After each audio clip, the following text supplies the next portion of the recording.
There's a saying, somebody said, do it afraid.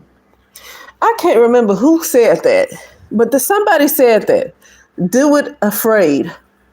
Do it being unsure.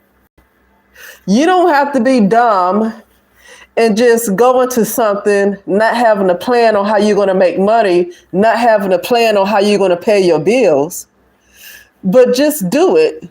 Do something and get started, okay? Get started. Some of you are already there and you're so comfortable with what you know that you don't want to go into the unknown, although you are already trained, you've been technically trained, and you are already prepared. You know that saying, you have to stay ready so you don't have to get ready. Some people are already ready and they just need to do it. They just need to do it. Okay. And yeah, okay, you might not get rich the first time you try, but your gifts will make room for you. Let me tell you why I still read the Bible, regardless of that entity that they use in that picture, in that painting that they call Jesus, that image that they gave to the world. That image that they gave to the world that they call Jesus. Okay, just because I don't mess with that one, because I've seen what that entity actually does. That's a real entity that collects souls, and I saw it. Many people have had to have that entity cast out of them. There are so many people that had to be delivered from that entity. But let me not get there. I don't want to get on that. That's no reason to just stay away from the Bible. But I'm going to tell you why it's so good to read the Bible. Because your gift will make room for you. It is so good to have faith and believe in something higher than yourself when you are having to operate in something that you don't know the answer to how you're going to get there. Okay? You know that those gifts are yours, whether it's music. If your gift is being a doctor, good, because now you already know how you're going to get your money, child. You a doctor, okay? Like, that is so great to have that gift because, hello, you know how you're going to get your money. Like, I'm an occupational therapist, but if that was really my vocation, that's not my your vocation is your soul's purpose. Your vocation is your soul's purpose. Now, obviously, we might not start off in our soul's purpose. Even when you talk about the story of Jesus growing up, as a child, his ministry didn't start until he was 30. His ministry didn't start till he was 30. But when he was a child, he had to be about his father's. Now I'm talking about the story. I don't want to get caught up on who's real and what's not. I'm just going to talk about the story. When he was little, he had to be about his father's business. Okay? So he wasn't really operating in his vocation. So yeah, people are going to have different jobs. People are going to be a teacher, chemist, therapist, nurse, doctor, whatever, teacher, whatever you say. Work at Walmart, work at CVS, Target, whatever it is, okay? People are going to be doing different things until it's time for them to really move into their vocation. And you're going to know when it's time for you to really move into your vocation because you're going to feel this strong pull, and the longer you wait, the more depressed you're going to feel. And that's why I say not operating in your vocation can cause depression, because when you know it's time to move, like you're being stagnant in one place a little bit too long, and you know it's time to move, and it's like, okay, it's like if you're not moving forward, you might eventually start going backwards. And you don't want to go backwards.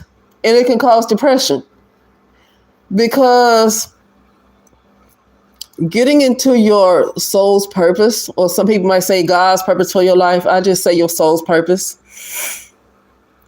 It literally brings you into the vibration of your soul and your real soul, not your false soul. You know, how people say they sold to fame for fame. You can't really sell your real soul. Your real soul is outside of this realm. Your real soul is outside of this realm. You cannot sell your real soul. Most people are not connected to their real soul. That's why you're born into sin. You're born into sin because you're born into the flesh, forgetting everything. You forgot who you were. That's what it's like to be born into sin. You're born into a realm where you forgot everything. You're born into a realm where you're almost disconnected from your soul. And the older you get, the more dead you are. That's where the babies are closest to God. Babies are closest to their soul. You know? But yeah, so when you operate in your vocation, you're in your soul's purpose. And you literally, you rise when you really do what you're supposed to do. Like say, like Whitney Houston, some people are doing what they're supposed to do. Like somebody said Kendrick Lamar is doing what he's supposed to do, right?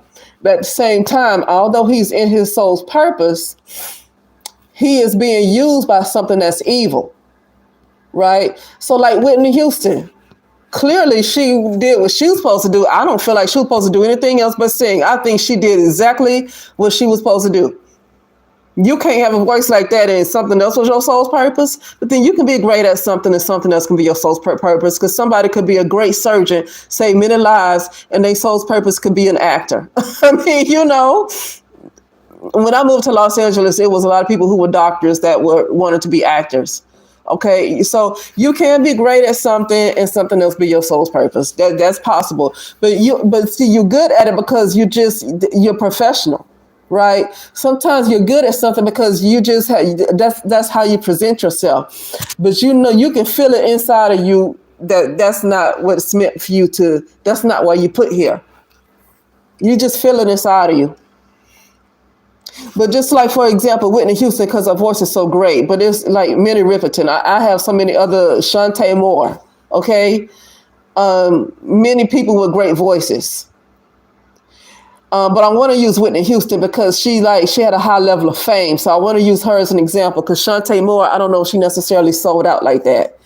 I think she stuck to her authentic self. Okay, so I want to use Whitney Houston because she had a level of fame and she was connected to Clive Davis. Okay, so when you connected to Clive Davis, okay, yeah, you made a deal with the devil. And so I'm not criticizing that. The point I'm making is that you can be in your soul's purpose as a singer or a writer or an actor or whatever it is, but at the same time you make a deal with the devil. So although you're in your soul's purpose, you're compromised spiritually. You're spiritually compromised. And so even though you're in your soul's purpose, you're not really aligned with your true soul that's outside of the firmament, that's outside of the realm, because you sold yourself out to an entity where you cannot rise above. That entity is not going to, once you transition or pass away, that entity owns you, like that entity controls you. You're not going to be able to get out. Okay? But other than that, say Whitney Houston operated in her gift as a singer and wasn't connected to Clive Davis and all of these other people, she would have made it out of here. Because I just really feel like she was in her soul's purpose. When you are in your soul's purpose and you do everything and you're authentic with yourself and you're in your soul's purpose, you align with your soul and you're on a high vibration. You're literally in love. Okay? So I just felt like saying that really quickly. I don't have much else to say about that. I was just thinking about that because it's time for me to do something. It's time for me to move forward. And I don't care how much I'm nervous because I have a bad nerve problem, shaking and stuff. Shaking more than the average person, nervous more than the average person. Like people get nervous and I get nervous more than the average person. But not so bad that I couldn't be on stage though, because like I've been in stage plays and stuff like that. It's not so bad that I think once I get used to doing it, it's not so bad. You know, once you do it over and over and over again, you get used to it. you know.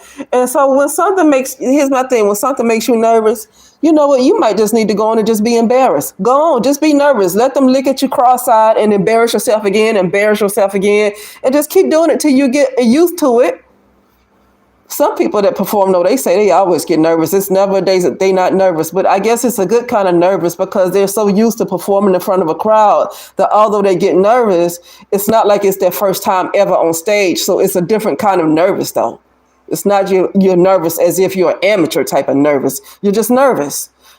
It's almost like a high that you get from a crowd, I guess.